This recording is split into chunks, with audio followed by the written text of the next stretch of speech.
this is the garden. We started with the garden thinking that it would help offset costs at camp, and there's also that part about having fresh, healthy food too.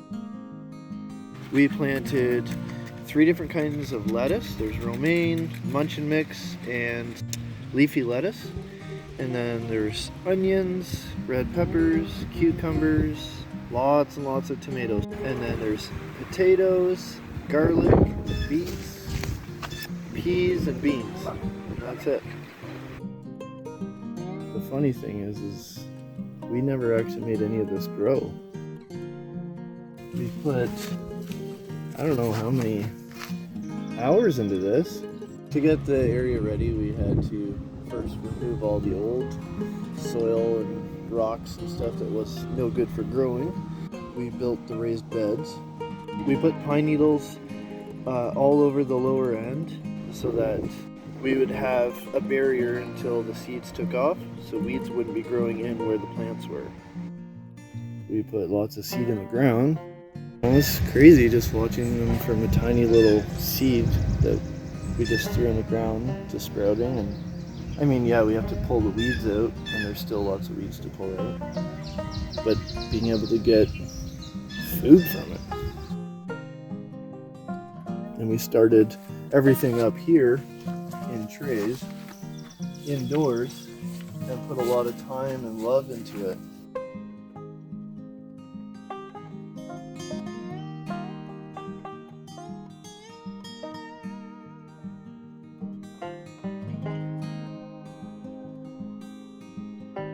Good soil and a lot of love, a lot of watering. And then we made sure there was sawdust and things down underneath first that could start decomposing and give long-lasting vitamins and stuff, minerals. And then we put down some not as good soil as filler and added a bunch of nitrogen to that, some more minerals, food for the plants, and then we put down really good soil.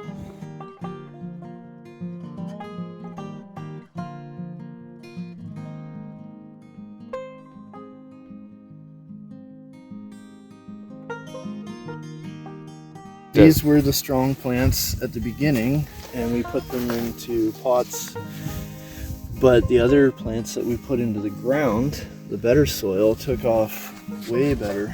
We brought in fresh, top-grade soil. At the same time, even though this one is in really poor soil, it's producing fruit. In fact, the other day I came in and this was tipped sideways. It hadn't been watered for 2 days, and I thought, oh, it's done. I tipped it up and then noticed the tomatoes growing. Even though the human effort failed, it grew fruit.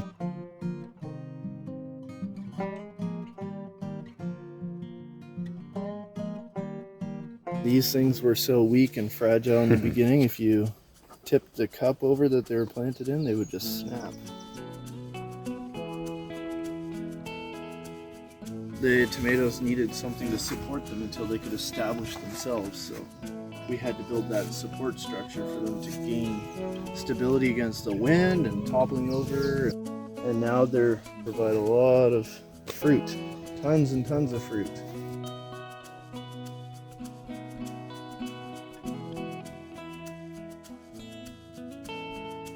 Yeah, we had to dig holes for the fence posts and level them and pack them in tight, and then build the rails and then run chicken wire all the way around that, staple that, build a gate. We put like 2 days worth of effort into putting up fencing and wire and then a scarecrow.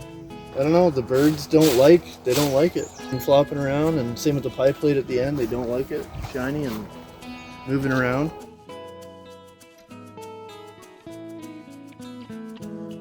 Compost, throwing out old rotting plants. Break down and give their vitamins into the soil so we can put it back into the ground and feed the next. Well, we'll keep transferring it. As it breaks down, we'll transfer it into this bin. And then as it breaks down, we transfer it into the next bin so that you have good finished product in one. Ideally, you need to be a year ahead in your compost if you're going to have good compost.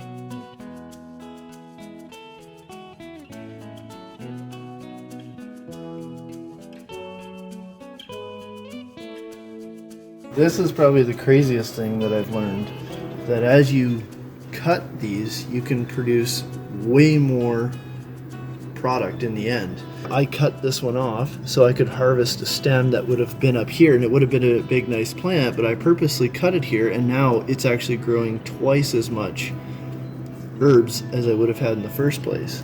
I cut this off right here, and what's happening is the leaves are taking nutrition and sending it down to feed the root stems in the soil. This now decides that this is going to become the new root system. So I put this into water and I can propagate this. Now I have a whole new plant. It's exponential, the amount that you could receive, because I can keep pruning this and make this a double shoot. This one's going to be a double shoot, but I've gained a whole nother plant just by pruning it as well. So if I started off with 6 plants, I'm somewhere near 20 now.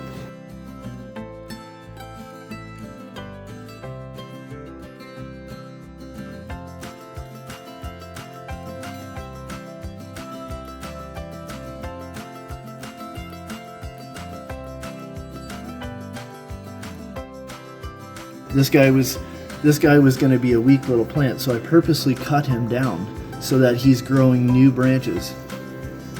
And now he's going to be twice as big as he normally would have been. There's rosemary, spearmint, oregano, and basil, and dill.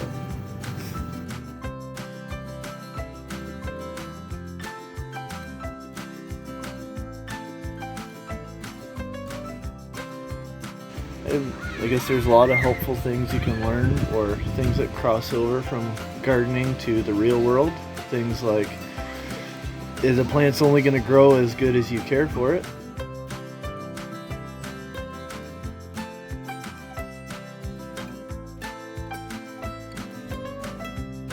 Fighting off the bugs and trying to water them at night.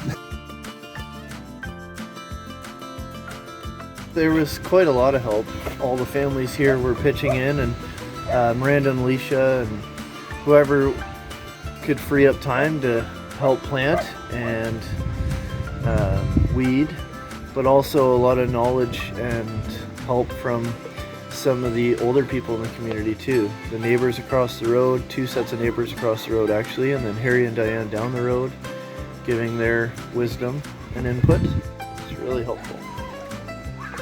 If we didn't know some of the things that we learned from the people that are older than us, if we didn't learn those things first, we would have definitely probably killed everything that we were trying to grow.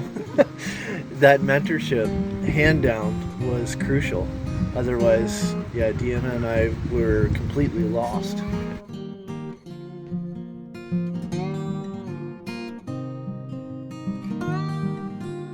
I would like to take some of the fencing off and widen it out to make it bigger, but we'll see what the harvest produces.